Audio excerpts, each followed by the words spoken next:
ejecutó a este muchacho por presuntas ofensas hacia Nemesio Ceguera. Aquí, supuestamente, sostenía una relación personal con Valeria Márquez y que había por ahí un problema ya, que al cual lo llevó a él a ejecutarla como tal. Ese es otro de los puntos.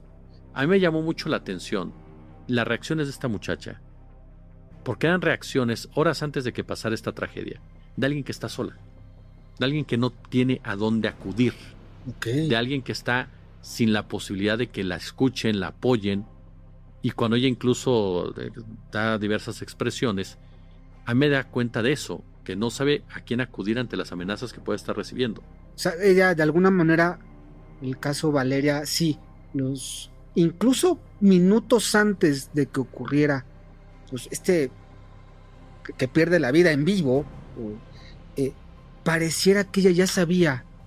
Es lo que algunos han comentado. ¿No? Yo creo que días antes, yo me puse a revisar videos para poder dar una opinión. Y días antes ella hizo diversas expresiones de preocupación, de temor, de que era víctima de amenazas, ¿no? Pero sobre todo me dio esa sensación, ¿sabes? Cuando tú piensas o conoces que aquel que te está amenazando, pues es alguien intocable, es alguien que no le van a hacer absolutamente nada. Y ese es el otro punto. ¿Cuántos de estos jóvenes también no son forzados en un momento dado? ¿Cuántos de estos jóvenes no son reclutados a fuerzas? ¿Cuántos de estos jóvenes no son amenazados en muchas ocasiones para que caigan en este tipo de redes? ¿Cuántos de estos jóvenes no son seducidos también, por supuesto, por el poder de estas redes? Y eso te lleva a un tercer punto. Días después, u horas después, es asesinado otro influencer, pero en Acapulco, Guerrero. Y él era un personaje que hablaba de noticias sobre Guerrero. Entonces, esas son las diferencias. A él lo matan literalmente por lo que decía. Por eso van y lo matan. Porque denunciaba corrupción, denunciaba narcotráfico, denunciaba muchas cosas en Guerrero, que no es una plaza cualquiera. A ella habrá que esperar, por supuesto, pero las primeras impresiones que empezó a dar el caso es que la matan por estar de una forma u otra, es víctima, porque es víctima esta jovencita, es víctima de la barbarie por parte de un personaje que tiene total impunidad al momento de jalar un gatillo o al momento de mandar matar a alguien. Entonces ella es víctima de esa circunstancia. Pero están los otros, los que sí colaboran directamente y son ejecutados por ser parte de una estructura criminal. Entonces nos topamos con tres ramas de los influencers en todo este escenario, en todo este ecosistema. Por eso de repente no es bueno meterlos a todos en el mismo cajón, porque son diferentes razones las que han llevado a las agresiones en contra de ellos. Por supuesto que cuando tú ves esa imagen o ese video o esa nota como tal, comienza el temor de las personas a decir, bueno, cualquiera puede ser víctima de esto, cualquiera le puede pasar. Yo por eso te decía, no lo vinculo tal, pero sí creo que es utilizado de la misma forma para hablar de una inestabilidad. Exactamente. Porque el caso, pasando al otro caso, ese es un caso muy, no porque el otro no lo sea, pero que obviamente tiene un contexto y un componente político muy serio. Uno, estamos hablando de dos personas muy cercanas a la jefa de gobierno, extremadamente cercanas a la jefa de gobierno. No solamente en lo profesional, sino en lo personal. Decía, creo que era Montesquieu, el que dijo que a un estratega tú lo puedes suplir por otro. Aunque sea muy bueno, te pueden suplir. Pero a tu hombre de confianza, él decía hombre en esas épocas, ahora se nombra mujer, de confianza, no es tan sencillo. Porque sí te arrancan un pedazo de corazón, te arrancan un pedazo de un brazo, literalmente. Y me parece que esto es lo que pasa aquí. O sea, el ataque a estas dos personas que tristemente tiene éxito es justo al corazón de la jefa de gobierno, justo al proyecto de Clara Brugada, por lo que ellos representan para ella, en lo personal, en lo operativo y en lo político como tal. Ahí entonces comienzas a preguntarte, ¿quién tiene la capacidad para llevar a cabo una acción de esa naturaleza? Porque no fue un sicario cualquiera. No fue un personaje que no supiera disparar. Fue un personaje que supo dar los balazos exactos en la dirección exacta para que tuvieran el resultado que buscaban. Es una operación, como lo ha reconocido la propia Fiscalía, muy seria, muy profesional, perdón por utilizar esos términos, pero lo digo para entender. Llegó otra camioneta que les sirvió de muro, salieron con una motocicleta, cambiaron de vehículo, sabían que los estaban grabando, sabían todo el movimiento que tenían que hacer. Es decir, no estabas hablando de un grupo improvisado, estabas hablando de un grupo perfectamente preparado para matar a alguien, perfectamente preparado para ejecutar a quien le pusieran enfrente. Sabían el horario, sabían el lugar, sabían las actividades, fue planeado perfectamente eso. Ahí viene entonces esa pregunta otra vez. ¿Quién? O sea, ¿quién tiene la capacidad para hacer algo así? Yo plantearía quizás 3 preguntas en esto, Jesús.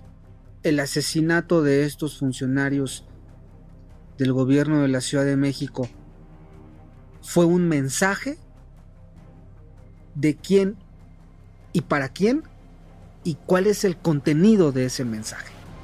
Que ahí fíjate, el mensaje es muy claro. Mira, para mí el mensaje es: no camines por ahí, no vayas por donde vas, y el que manda aquí soy yo. ¿Por qué? Porque tengo la facilidad de golpearte demasiado cerca, porque es demasiado cerca. Estás hablando de la secretaria particular que tenía años trabajando con Clara Brugada, y las palabras de la propia Clara Brugada. José Muñoz lo conocía desde niño. Entonces estás hablando, ojo, José Muñoz era un asesor importante, no era cualquier asesor, no era un personaje que anduviera papalopeando por el gobierno, tenía una influencia y una injerencia en las decisiones. Cuando tú te preguntas quién, el mensaje es ese: no sigas por donde vas, no camines por ahí y no toques esos intereses, porque mira, yo puedo hacer esto. No se nos olvide lo que dijo la jefa de gobierno el mismo día: vamos a seguir transformando este país, esta ciudad, y con el tema de la inseguridad. Por supuesto que la primera reacción que te viene ante todo esto es narco. ¿Por qué? Porque así está constituido ya nuestras reacciones. Sí, claro. Y por el mismo entorno de violencia y demás. Pero ahí también vuelven a surgir las preguntas. ¿Qué cártel se atreve a hacer esto? Uno pensaría, Cártel Jalisco Nueva Generación. Ya lo intentó alguna vez con García Harfuch y las consecuencias no le fueron positivas. Todas las personas que participaron en ese atentado están muertas o en la cárcel. Entonces el Cártel de Jalisco ahorita está creciendo ante la división en el Cártel de Sinaloa. Está tomando el control, en pocas palabras. Tiene otra batalla. No, simplemente, si tú te estás convirtiendo en el cártel más poderoso, sí. ¿Para qué vas a ir a calentar una plaza como la Ciudad de México? Okay. ¿Para qué vas a ir a enfrentarte a un gobierno que aparte tiene el respaldo federal y te van a ir a buscar? La respuesta no va a ser cualquiera, porque el ataque fue demasiado fuerte. ¿Para qué lo hace el Cártel Jalisco? O sea, entiendo que es una empresa criminal que tiene intereses políticos, empresariales, militares que lo protegen, pero sería un enfrentamiento tan directo entre un estado criminal sobre el estado actual, que nos estaría hablando ya de otro entorno, que ya en alguna ocasión lo platicábamos. Pero eso es lo que uno pensaría a primer rasgo. ¿Por qué lo harías? O sea, ¿para qué calentar algo que no tienes que calentar? Es cierto, podemos hablar que si le han dado ciertos golpes en la Ciudad de México, que si los han afectado de tal manera, pero si estás expandiéndote en las otras áreas, como que no tiene mucha lógica. La Unión Tepito no es una organización local, tiene ya presencia en otras partes de la República, en Puebla, en Michoacán, en otros lados. Y ahí podría ser la Unión Tepito, pero te quedas pensando, si la Unión Tepito es un cártel de policías, ¿hasta dónde? O de protección policíaca. Entonces dices, ¿hasta dónde? No, el cártel de la Unión Tepito también va a jugar esas cartas en este momento. Un cártel desesperado, un cártel que diga todo o nada, no lo veo yo con ese profesionalismo con que le hicieron las cosas, porque son desesperados cuando hacen algo así, y esto no mostró ninguna desesperación. Entonces, por supuesto, nunca puedes descartar el tema del narcotráfico, nunca, eso es un hecho. Pero hay cosas que brincan sobre los cárteles y sobre por qué pasó esto. No olvidemos también otros, porque cuando hablamos de crimen organizado, no solamente es narco. No olvidemos la mafia inmobiliaria. No olvidemos que José Muñoz y Jimena Guzmán fueron parte esencial de decisiones que se tomaron para el reordenamiento urbano, para combatir a la mafia del despojo de predios, de invasión de predios. Y esa es una mafia brutal, ¿eh? Es una mafia capaz de mandar a hacer algo así y que tiene las herramientas políticas, jurídicas, policíacas para actuar de esa manera. Entonces, yo no descartaría tampoco esa posibilidad de la mafia inmobiliaria detrás de una acción de esta naturaleza, por los mismos golpes que ha dado Clara Brugada y el camino que ha llevado Clara Brugada, que se han enfrentado a esa mafia y que le han puesto 2 que 3, pero bien puestos. Sí. No. Entonces, yo no lo descartaría tampoco. Un tercer punto que hemos manejado es, por supuesto, Estados Unidos, ¿no? Sí. Estados Unidos como una opción de generar un conflicto de inestabilidad, de mandar un mensaje de miedo, de seguir con esta narrativa de que la violencia política está en México y por lo tanto estamos dispuestos a ayudarles, díganos cuándo y nosotros brincamos, literal. El mismo día Marco Rubio da una opinión al respecto. Exacto. Claro, aderezada, ¿no? Con esa postura siempre de colaborar y cooperar y todo ese tipo de tonterías. Cuando dices, a ver, Marco, híjole, hablemos de violencia política, pues al presidente actual lo trataron de matar en campaña. Entonces, eso es una violencia política.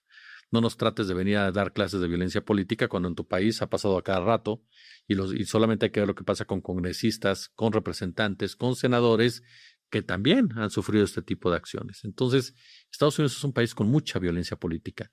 ¿Por qué? Porque ellos saben hacer violencia política. Ellos estructuran muy bien la violencia política, exportan la violencia política y manejan la violencia política como una forma para su propio intervencionismo. Además, días antes también Donald Trump le había propuesto a la presidenta Claudia Sheinbaum dejar entrar a sus tropas. Y fue que Claudia Sheinbaum dijo, no. Exacto. ¿Y cuál es la postura para ellos? Caos. Caos. Entre más caos haya, más pretextos me das a mí para intervenir. ¿Qué pasa con el caso de los Insunza, del cártel me parece, cártel de Sinaloa? Uno de ellos está prófugo, sino los dos están prófugos. Pero son terroristas ya. Estados Unidos puede decir, yo estoy buscando terroristas, ¿por qué no voy a entrar? Por eso la doctora Sheinbaum dijo, a ver, allá se les dice terroristas, aquí no son terroristas.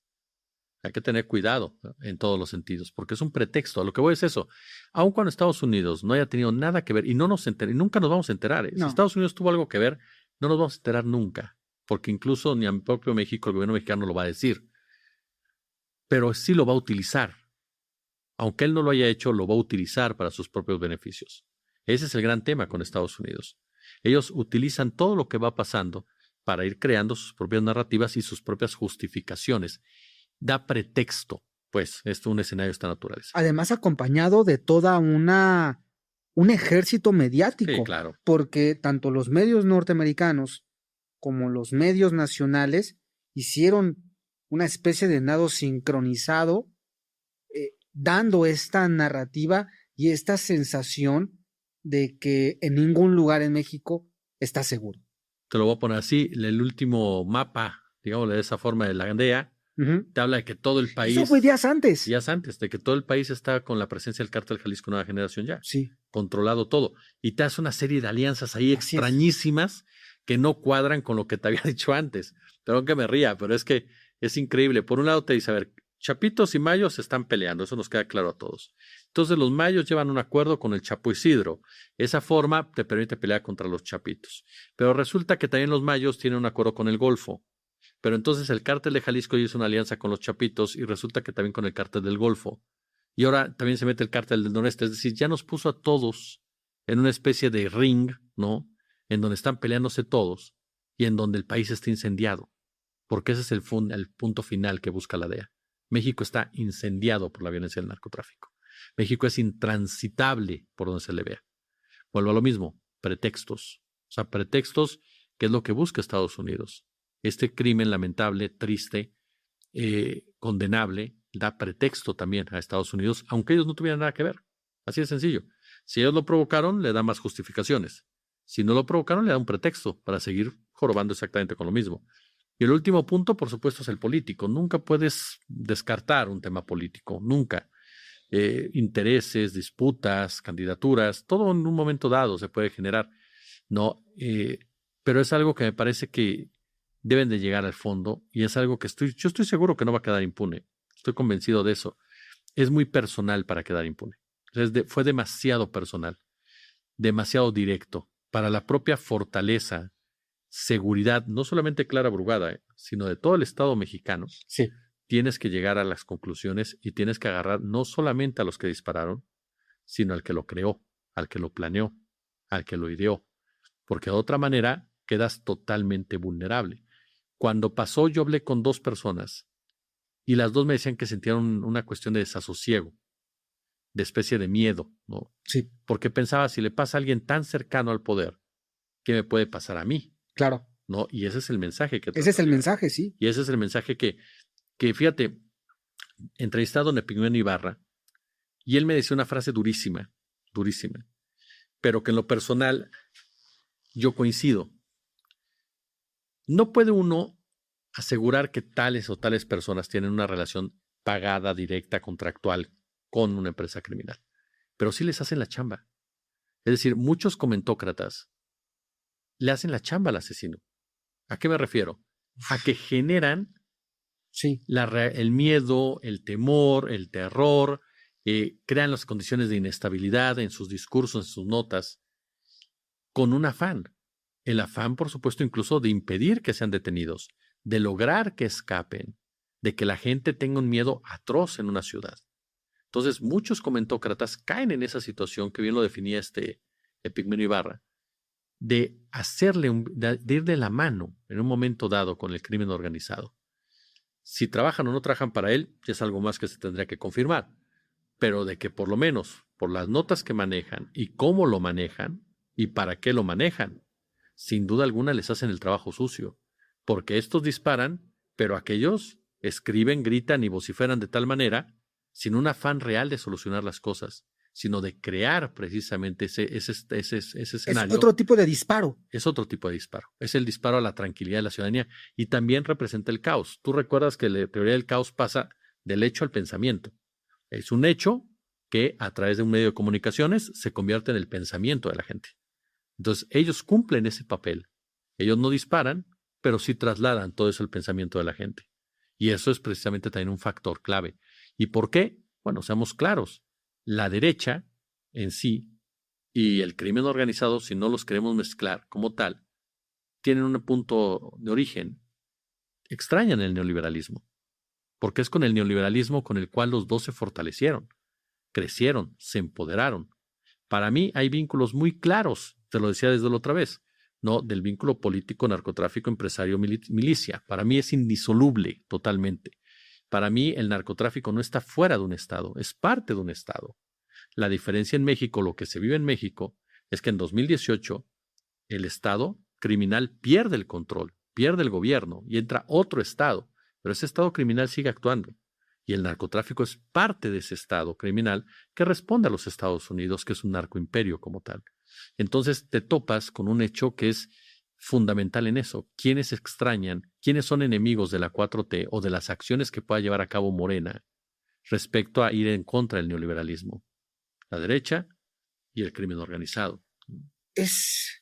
No puedo desviarme sin preguntar o cambiar de tema sin preguntarte lo siguiente, porque semanas antes, dentro de todo este contexto y hablando ya de críticas hacia el gobierno de Claudia Sheinbaum, la derecha trae a un personaje como Ernesto Zedillo, con un discurso de que México camina, como siempre, lo que ya sabemos, ¿no?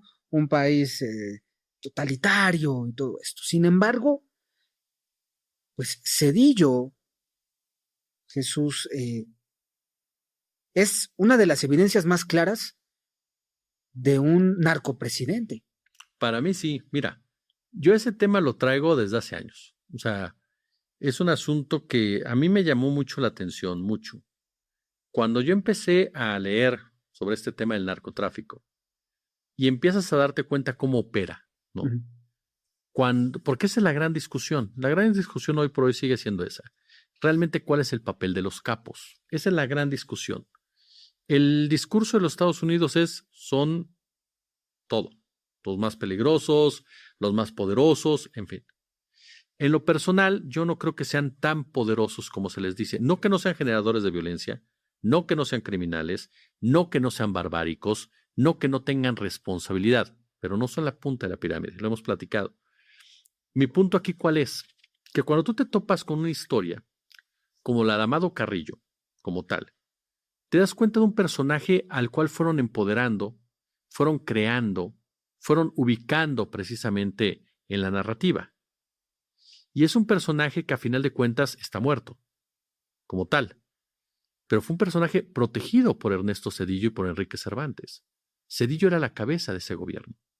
Zedillo fue el presidente que en esa época de Amado Carrillo y el empoderamiento de Amado Carrillo cuidaron a ese personaje.